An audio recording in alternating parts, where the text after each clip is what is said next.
Assalamualaikum warahmatullahi wabarakatuh. Alhamdulillahi rabbil alamin. Wassalatu wassalamu ala asyrafil anbiya'i wal mursalin wa ala alihi wa ashabihi ajma'in. Asyhadu an la ilaha illallah wahdahu la syarika lah wa asyhadu anna Muhammadan abduhu wa rasuluh sallallahu alaihi wasallam la nabiyya ba'dahu. Dan bosan-bosannya terus kita bersyukur kehadirat Allah Subhanahu wa taala dengan selalu mengucap alhamdulillahirabbil alamin atas segala nikmat, rahmat dan hidayahnya kepada kita semua, sehingga sampai saat ini kita masih diberinya kekuatan, keimanan dan keislaman serta hidayah untuk terus melaksanakan ibadah dan rangka mendapatkan keridhaan dari Allah Subhanahu wa taala. Salawat dan salam terus kita kirimkan kepada junjungan alam tauladan Nabi Muhammad sallallahu alaihi wasallam. Allahumma shalli ala Muhammad wa ala ali Muhammad. Bapak Ibu jemaah Masjid Dakwah yang dirahmati Allah Subhanahu wa taala, insyaallah kajian rutin kita pada malam hari ini akan disampaikan oleh Al-Ustaz Rahmat Silaturahim MA, dan alhamdulillah beliau telah hadir di tengah kita bersama. Sebelumnya marilah kita buka kajian ilmu kita ini dengan membacakan basmalah. Bismillahirrahmanirrahim. Kepada Ustaz kami persilakan dengan segala hormat.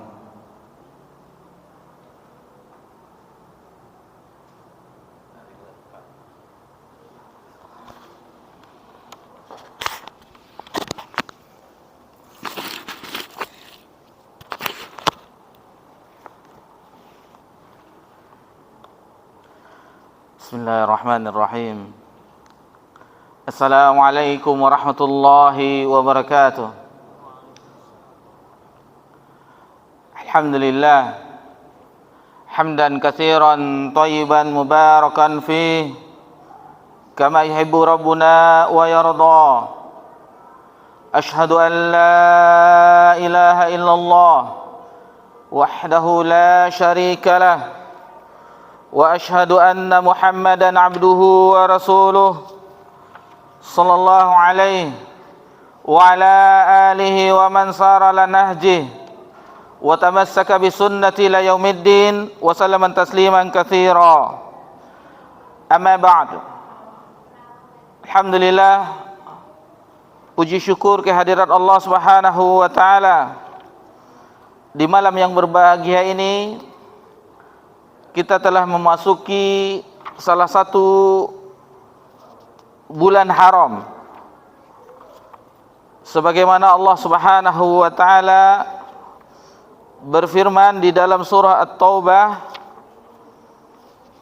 ayat 36.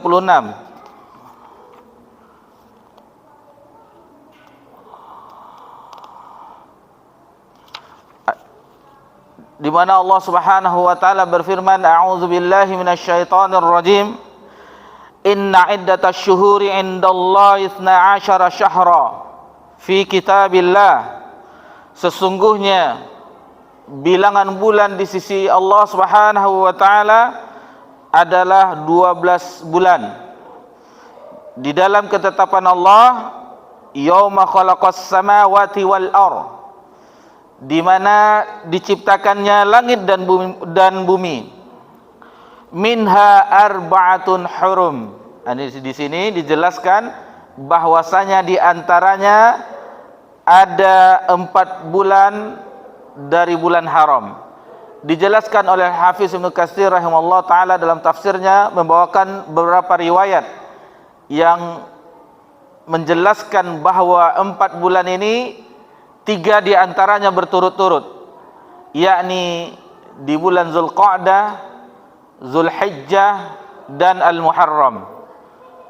Di bulan yang ke-11 di penanggalan Hijriyah, bulan ke-12 dan bulan yang pertama Al-Muharram, dan 1 terpisah, yakni di bulan Rajab. Bulan Rajab terpisah sendiri, dan itulah 4 bulan haram yang telah dijelaskan di dalam firman Allah Subhanahu wa taala dalam surah At-Taubah ayat 36.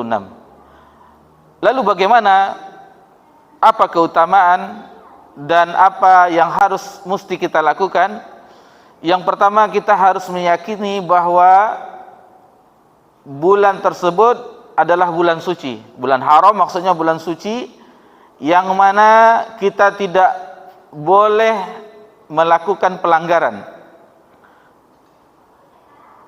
Orang-orang dahulu, semenjak dahulu, orang-orang jahiliyah, orang-orang Arab, itu sampai mereka tidak melakukan peperangan di 4 bulan tersebut.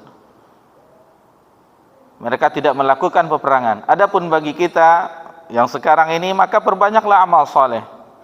Berlatihlah dari sekarang, karena telah memasuki bulan ke-7. InsyaAllah di bulan ke-9, yakni bulan Ramadan, bulan yang mulia, bulan yang diimpi-impikan oleh orang-orang yang beriman. Kemudian salawat beriringkan salam kepada Nabi kita tercinta, Nabi Muhammad sallallahu alaihi wasallam. Dan alhamdulillah, salah satu di antara bukti kecintaan kita kepada Nabi kita sallallahu alaihi wasallam, kita mempelajari sabda-sabda beliau, petuah-petuah beliau, hadis-hadis beliau yang telah disusun oleh ulama kita.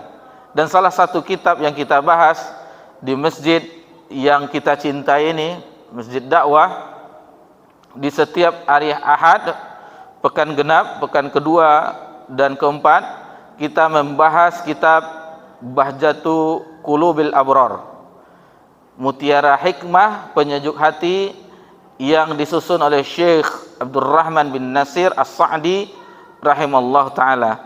Dan itu pun alhamdulillah telah 9 hadis kita pelajari bersama-sama di tempat yang mulia ini. InsyaAllah kita melanjutkan pelajaran kita hadis yang ke-10, yang temanya, inti dari pembahasan adalah dakwah, yaitu menyeru kepada kebaikan, menyeru kepada kebaikan, keutamaannya, lalu bagaimana ayat-ayat dan hadis-hadis yang menjelaskan. Tentu sebelum kita mempelajari hadis yang dibawakan oleh penulis di dalam kitab Bahjatu Qulubil Abrar, kita akan menjelaskan sedikit muqaddimah agar kita mengetahui bagaimana kemuliaan dakwah di jalan Allah Subhanahu wa taala.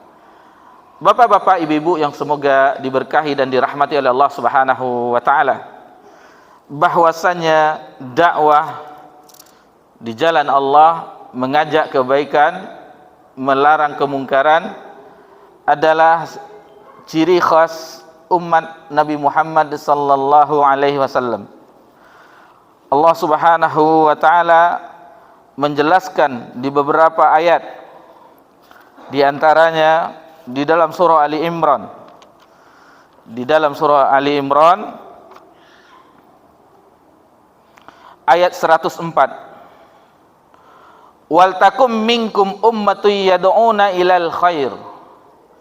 Jadi di antara umat yang mengajak, menjadi umat yang mengajak kepada kebaikan, wa ya'muruna bil ma'rufi wa yanhauna 'anil munkar, yaitu mengajak kepada yang ma'ruf, kebaikan, wa yanhauna 'anil munkar, dan mencegah dari kemungkaran. Wa ulaika humul muflihun, dan mereka itulah orang-orang yang beruntung.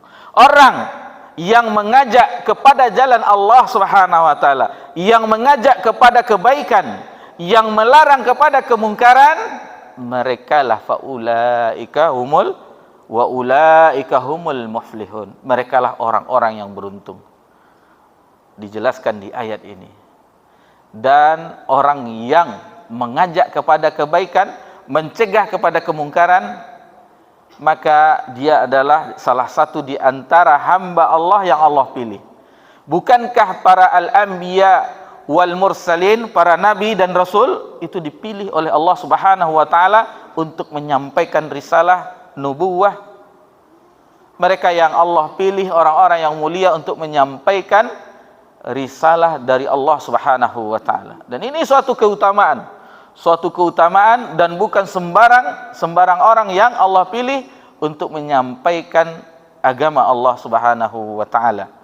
Kemudian di ayat yang lain masih dalam surah Ali Imran ayat 110, kuntum khaira ummah. Jadi kalau kita menjadi sebaik-baik umat, ukhrijat linnas, jadi umat Nabi sallallahu alaihi wasallam, maka di antaranya dikeluarkan di antara manusia, ta'muruna bil ma'ruf, mengajak kepada yang ma'ruf, kebaikan, wa tanhauna 'anil munkar, dan mencegah dari perbuatan mungkar, wa tu'minuna billah, dan mereka beriman kepada Allah Subhanahu wa taala, ila akhiril ayat. Maka bapak-bapak, ibu-ibu yang semoga diberkahi dan dirahmati oleh Allah Subhanahu wa taala, ini di antara ayat-ayat yang menjelaskan tentang bahwa umat Nabi sallallahu alaihi wasallam adalah umat dakwah. Sebelum kita pelajari ayat-ayat yang lain atau hadis-hadis yang lain yang menjelaskan tentang dakwah di jalan Allah, maka kita sedikit melihat bagaimana sejarah yang telah dituliskan oleh ulama kita. Nabi sallallahu alaihi wasallam mendakwahkan agama ini dengan dakwah sirriyah, dengan dakwah diam-diam selama kurang lebih 3 tahun. Kemudian maka diperintahkan Nabi sallallahu alaihi wasallam untuk mendakwahkan secara terang-terangan setelahnya.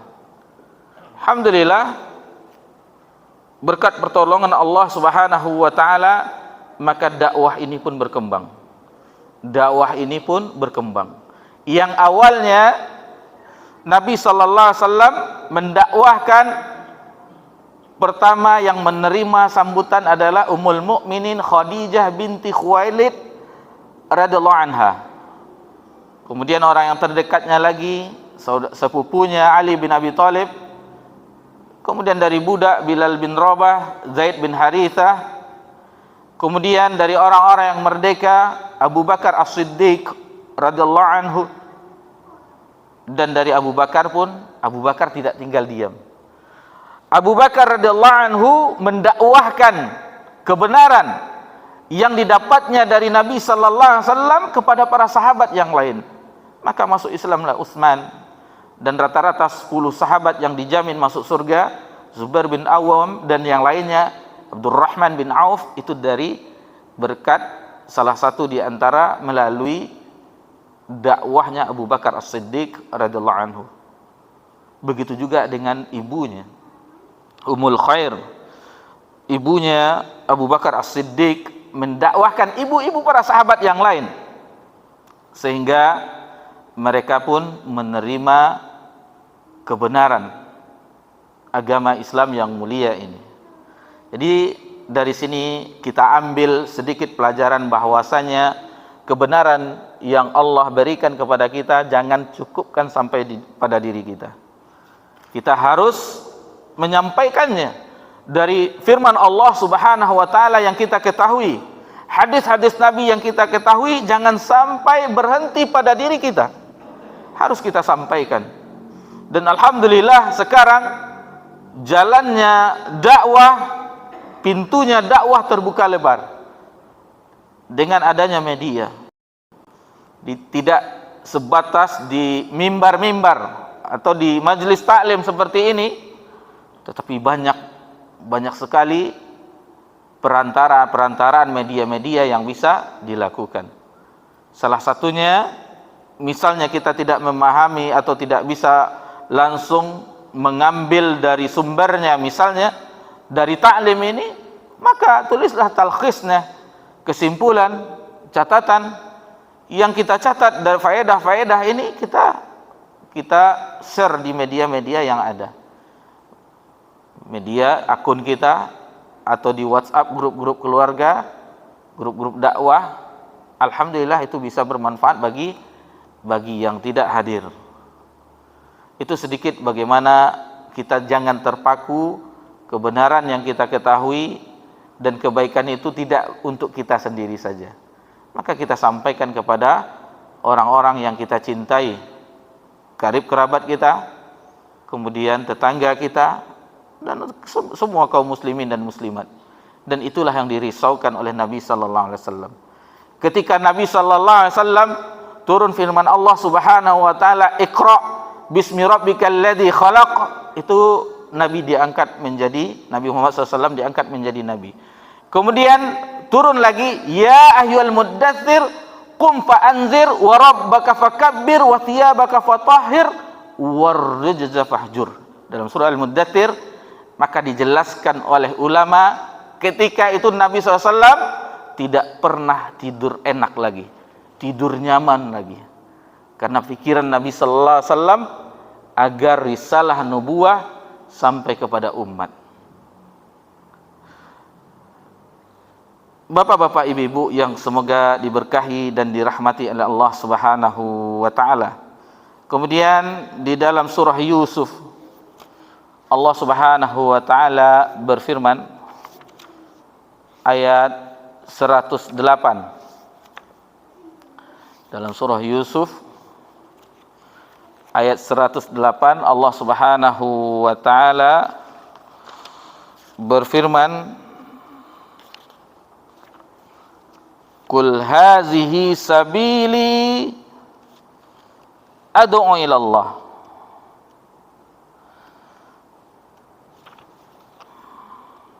Qul hazihi sabili ad'u ila Allah. Katakanlah, inilah jalanku, ad'u ila Allah, mengajak kepada Allah, mengajak untuk agar orang kembali atau orang menempuh penyembahan kepada Allah Subhanahu wa taala, beribadah kepada Allah Subhanahu wa taala ala basiratin, di atas basirah.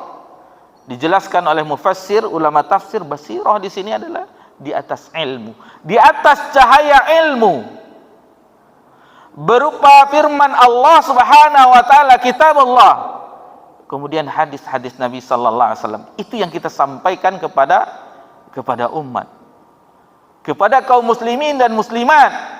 Itu yang kita sampaikan, yang akan bermanfaat bagi jiwa yang mendengarnya, akan meresap ke dalam jiwa sehingga mereka beriman atau bertambah keimanannya kepada Allah Subhanahu wa taala. Sebelum Umar bin Khattab radhiyallahu anhu memeluk agama Islam, jadi kebiasaan bapak-bapak, ibu-ibu, orang-orang Arab itu mendengar bacaan Nabi sallallahu alaihi wasallam. Ketika Nabi sallallahu alaihi wasallam pada suatu ketika membaca firman Allah Subhanahu wa taala di dalam surah Al-Haqqah, maka Umar pun mendengar dan melayang jiwanya terhadap apa yang didengarnya dari bacaan Nabi sallallahu alaihi wasallam. Maka ketika itu Umar sebelum itu belum memeluk agama Islam, sampai bacaan Nabi sallallahu alaihi wasallam, "Innahu laqaulu rasulin karim." Apakah ini syair? Maka Nabi SAW melanjutkan bacaannya, "Wa ma huwa biqauli syair." Bahwasanya ini bukanlah syair. Qalilan ma tu'minun. Sangat sedikit yang beriman. Lalu kata Umar dalam hatinya, mendengar bacaan Nabi SAW, ini mungkin perkataan tukang tenung, dukun atau segala macamnya. Maka dilanjutkan, "Wala biqauli kahin." Dan ini bukanlah perkataan dukun. Qalilan ma tadhakkarun. Maka sedikit sekali yang mengambil pelajaran, yang akan ingat akan itu. Itu awalnya Umar sudah meyakini kebenaran dari agama ini, namun masih menyembunyikannya. Baru setelah itu mendengar surat Toha yang dibacakan oleh adiknya di rumah adiknya, Fatimah binti Khattab, barulah ketika itu dia mengikrarkan keislamannya. Bapak-bapak, ibu-ibu yang semoga diberkahi dan dirahmati oleh Allah Subhanahu wa taala, jelaslah bagi kita bahwa dakwah itu bukan sembarangan. Bukan sesuatu yang sesuka kita sampaikan tanpa kita sampaikan dalil yang hak. Maka ini pertanggungjawabannya, seandainya yang kita sampaikan itu keburukan, maka kita akan mendapat imbas dari keburukan itu di akhirat. Semuanya akan ditanya di sisi Allah Subhanahu wa taala. Ana wa manittaba'ani, aku dan orang-orang yang mengikutiku, wa subhanallahi wa ma ana minal musyrikin. Maha suci Allah dan aku tidak termasuk dari golongan orang-orang yang mempersekutukan Allah Subhanahu wa taala. Kemudian di ayat yang lain dalam surah An-Nahl di ayat 128 Allah Subhanahu wa taala menjelaskan bagaimana metode di dalam menyampaikan agama Allah Subhanahu wa taala. Di sini disebutkan beberapa tingkatan. Yang pertama, ud'u ila sabili rabbika bil hikmah. Ajaklah orang, serulah manusia ila sabili rabbik, kepada jalanmu, jalan Rabbmu. Yang pertama bil hikmah, dengan hikmah. Dengan hikmah. Jadi ada tingkatannya. Karena yang menerima itu tipenya manusia berbeda-beda.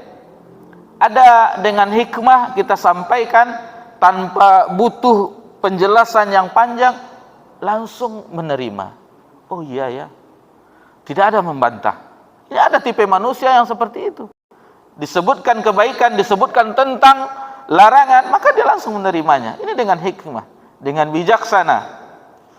Kemudian cara yang lain, wal mau'izatil hasanah, dengan peringatan yang baik. Mau'izah, memberikan peringatan yang baik. Ada kebaikan, ada caranya. Jadi ada orang mengetahui, awalnya dia ragu, lalu dijelaskan dengan penjelasan yang baik. Oh, ternyata begitu ya.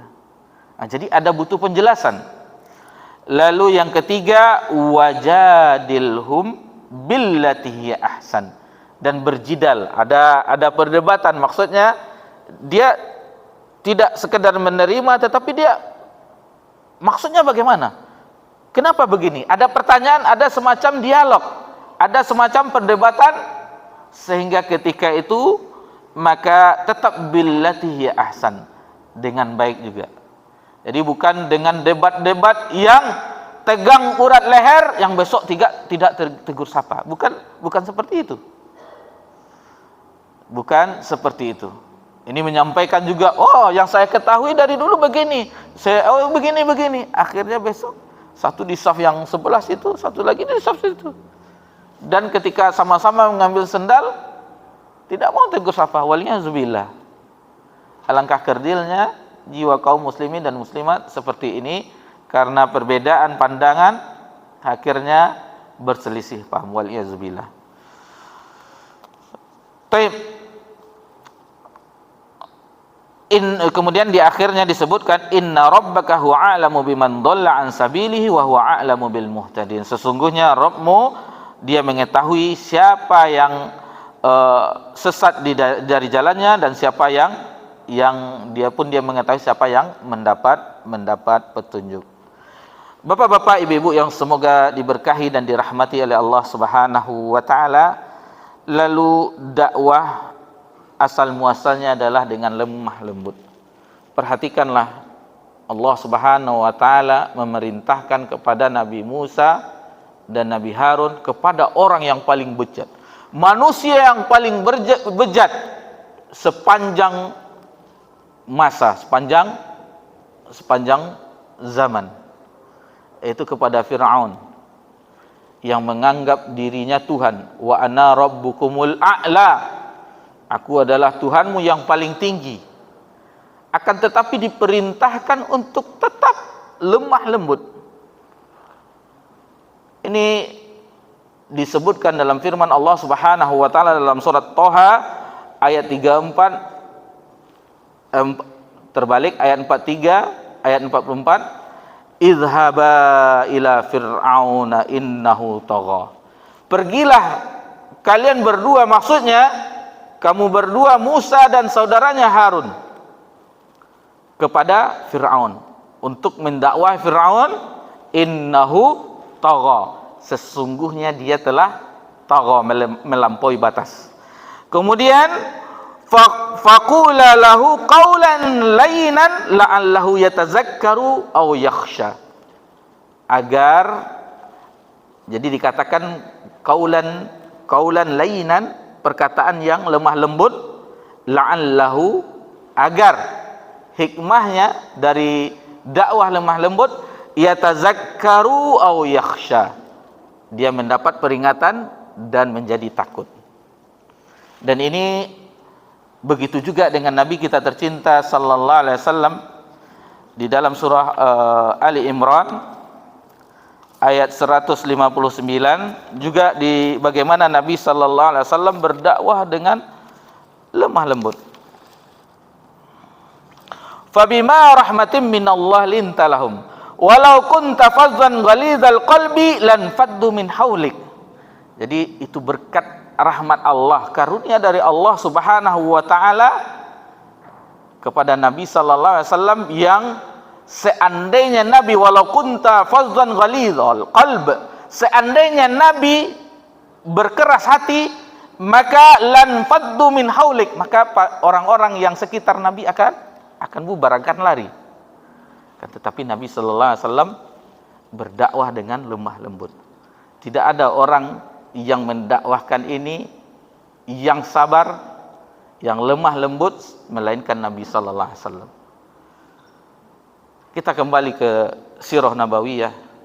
Ketika Nabi sallallahu alaihi wasallam mendakwahkan suatu kabilah yang kebiasaan mereka menziarahi Baitullah dari beberapa negeri, mendatangi Mekah, itu sejak zaman Nabi Ibrahim. Lalu Nabi mendatangi tenda-tenda mereka, mendakwahkan agama Islam ini, diikuti oleh pamannya sendiri, Abu Lahab. Ketika Nabi menyampaikan firman Allah Subhanahu, membacakan ayat Allah Subhanahu wa taala, lalu pamannya datang, jangan dengarkan, dia ini orang gila, dia ini orang penyair dan segala macamnya. Apakah Nabi marah? Tidak. Nabi diam, lalu pindah ke kemah yang lainnya, mencari kabilah yang lainnya. Lalu Nabi dakwahkan lagi, Nabi bacakan firman Allah Subhanahu wa taala, diikuti lagi oleh Abu Lahab. Seperti itu juga, jangan dengarkan, dia ini orang gila, ini dia orang penyair, dia ini dukun dan segala macamnya. Lalu Nabi, begitulah yang dihadapi oleh Nabi sallallahu alaihi wasallam. Nabi tidak marah. Nabi tidak marah. Itulah makanya alhamdulillah salah satu hikmah dakwah dengan lemah lembut, dengan akhlak yang mulia, itu mudah diterima. Itu mudah diterima oleh masyarakat. Memang kebenaran sampaikan walaupun pahit, tetapi tidak semua jiwa yang bisa menerima dengan kasar, dengan tidak ada senyum. Itu tidak semua jiwa yang bisa menerimanya.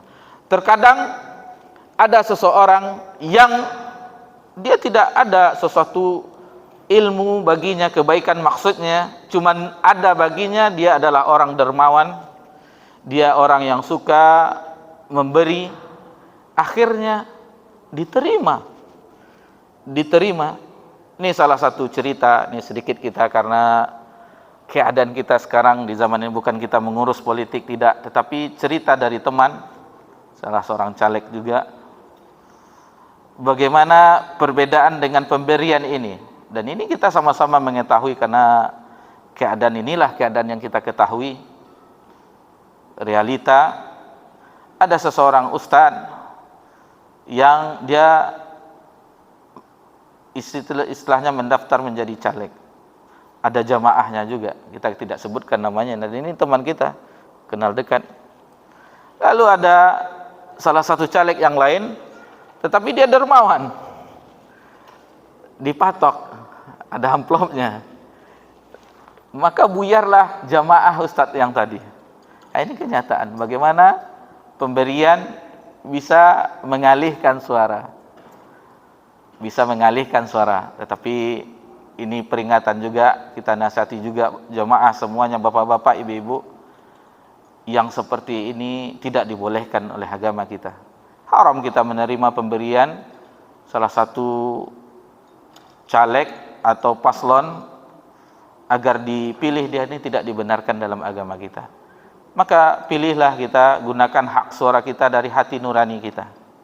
Mana yang kita nilai, yang kita ketahui dari apa istilahnya, biografinya, penilaiannya, maka itulah yang kita pilih, yang cenderung kepada agama Islam. Baik, itu sedikit pelajaran bagi kita. Kemudian kita lanjutkan salah satu hadis bahwasanya dakwah itu harus ada. Hadis dari Abu Sa'id Al-Khudri yang diriwayatkan oleh Imam Bukhari, dan ini kita sering mendengarnya di sini, man ra'a minkum munkaran falyughayyiruhu biyadihi. Apabila kita di antara kamu, kata Nabi SAW, melihat kemungkaran, maka rubahlah dengan tangannya, biyadihi.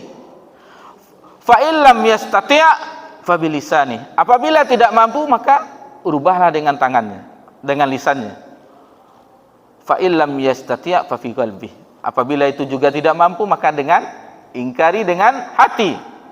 Wa dzalika afu an aful iman. Itulah selemah-lemah iman.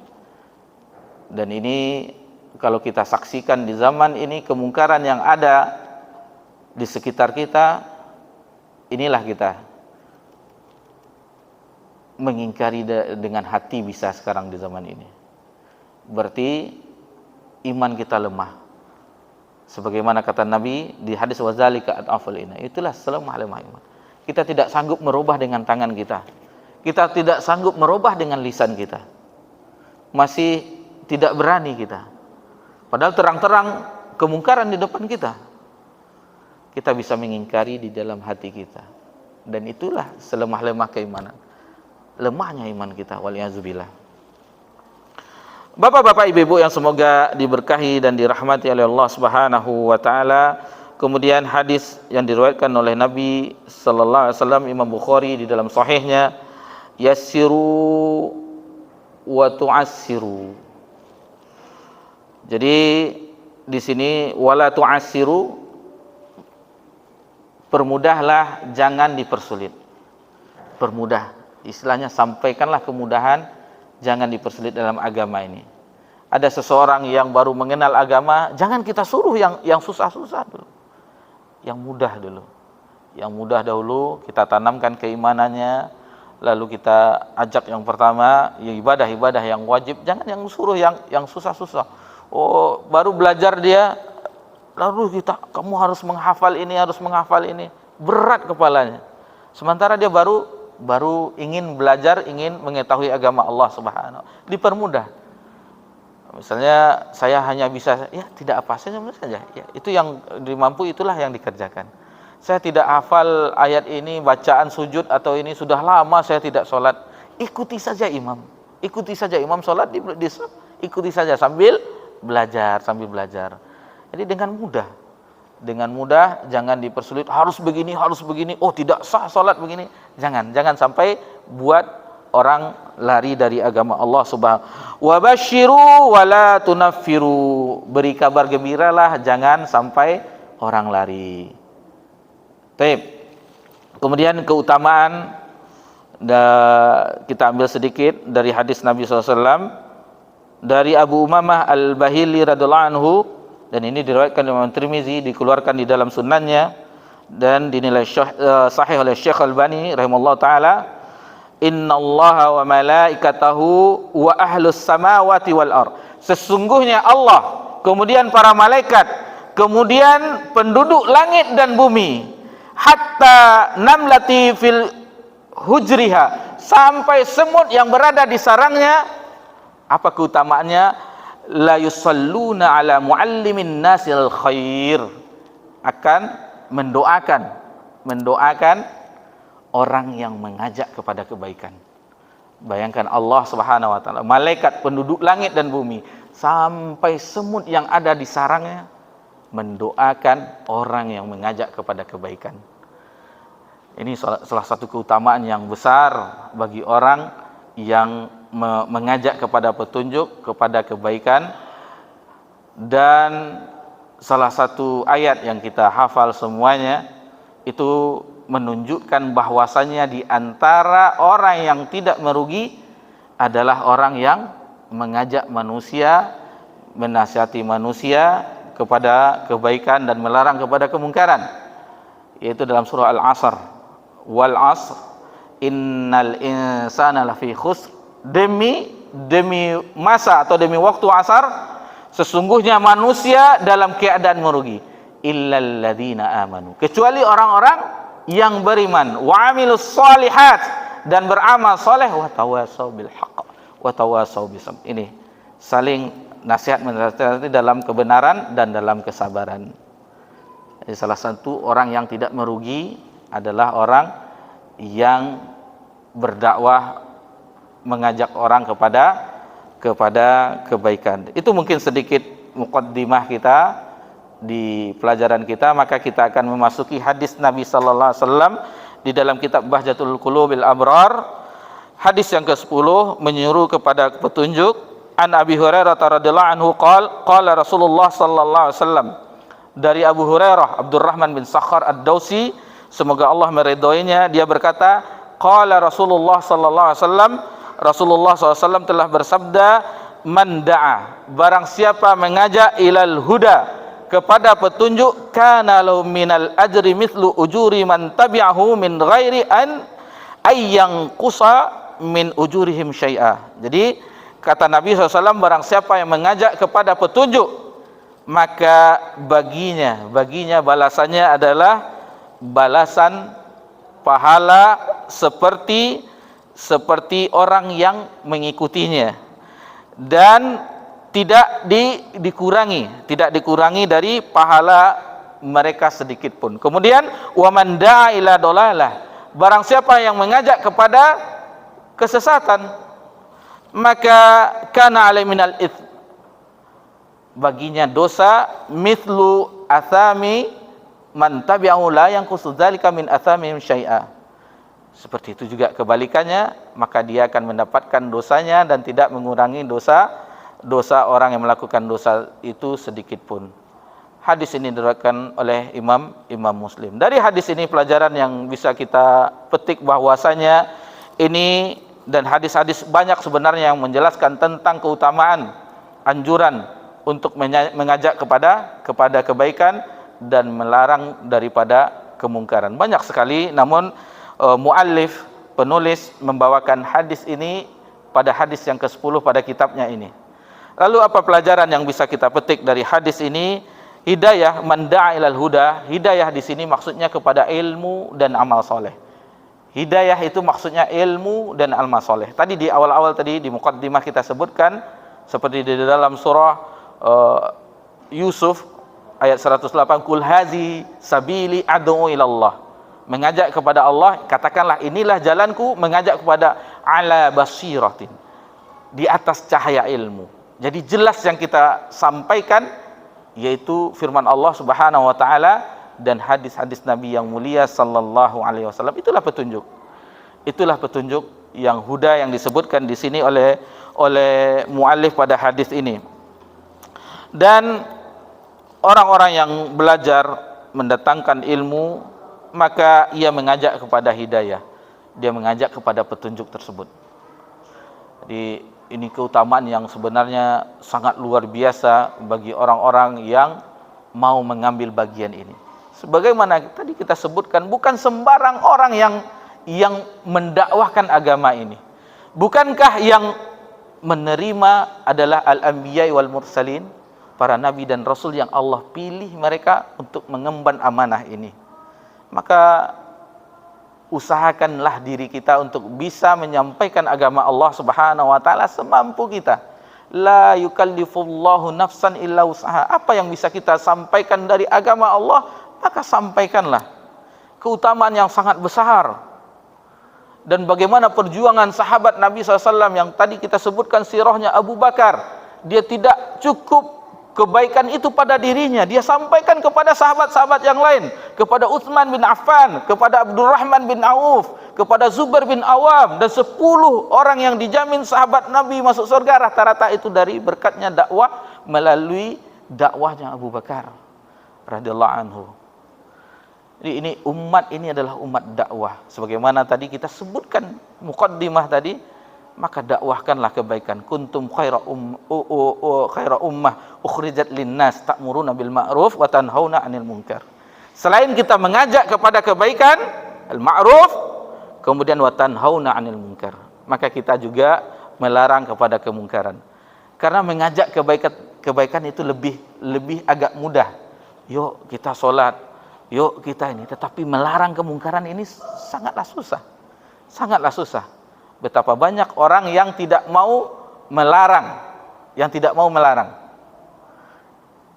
dan harus ada kode etiknya, sebagaimana tadi cara yang diajarkan, ud'u ila rabbika bil hikmah, dengan hikmah, wal mau'izatil hasanah, dengan penjelasan yang baik, wajadilhum billati hiya ahsan. Dan seandainya itu jidal, ada perdebatan juga dengan baik. Jangan sampai ada timbul permusuhan. Sebenarnya masih banyak nasihat-nasihat di dalam hadis ini yang disebutkan oleh Syekh Abdurrahman bin As-Sa'di rahimallahu taala, namun karena waktu Isya sudah masuk ya, maka kita cukupkan saja. Intinya pelajaran kita bahwasanya kita umat Nabi sallallahu alaihi wasallam adalah umat dakwah. Bukan sekedar di mimbar, di majelis ilmu, akun-akun media kita yang ada, maka pergunakanlah untuk menyebarkan agama Allah Subhanahu wa taala. Maka mudah-mudahan dengan ini Allah bukakan hati kita, dada kita, sehingga kebenaran itu tidak hanya untuk diri kita, tetapi untuk juga saudara-saudari kaum muslimin dan muslimat, atau orang-orang non-muslim yang mengenal agama ini. Di muqaddimah tafsir Ibnu Katsir rahimallahu taala, setelah Ibnu Katsir rahimallahu taala menjelaskan bahwasanya tafsir yang terbaik itu bil ma'thur, ayat dengan ayat, kemudian ayat dengan hadis, kemudian ayat dengan perkataan sahabat, lalu dijelaskan siapa yang Abdullah bin Mas'ud, bagaimana dedikasinya tentang tafsir ayat Al-Qur'anul Karim, kemudian Bahrul Ilm Abdullah bin Abbas. Ketika di zaman Khalifah Ali bin Abi Thalib radhiyallahu anhu, maka diangkatlah dia menjadi khatib. Kalau sekarang di khatib Arafah di Masjid Namirah yang kita ketahui sekarang, maka dijelaskanlah agama ini sejelas-jelasnya oleh Abdullah bin Abbas. Kata yang mendengar para tabi'in, seandainya ini didengar oleh bangsa Romawi dan Persia, maka mereka akan berbondong-bondong masuk agama Islam. Begitulah penjelasan. Harus ada bekal ilmu kita jelaskan yang hak sehingga orang menerima kebenaran tersebut. Baik, demikianlah, mohon maaf Bapak-bapak, Ibu-ibu apabila ada kesalahan. Insyaallah akan kita lanjutkan ke hadis-hadis berikutnya dalam pelajaran kita di Bahjatul Qulubil Abrar, mutiara hikmah penyejuk hati. Subhanakallahumma bihamdika asyhadu an la ilaha illa anta astaghfiruka wa atubu ilaik. Wassalamu ala nabi Muhammad sallallahu alaihi wasallam wa ala alihi washabbihi ajmain. Walhamdulillahirabbil alamin. Wassalamualaikum warahmatullahi wabarakatuh.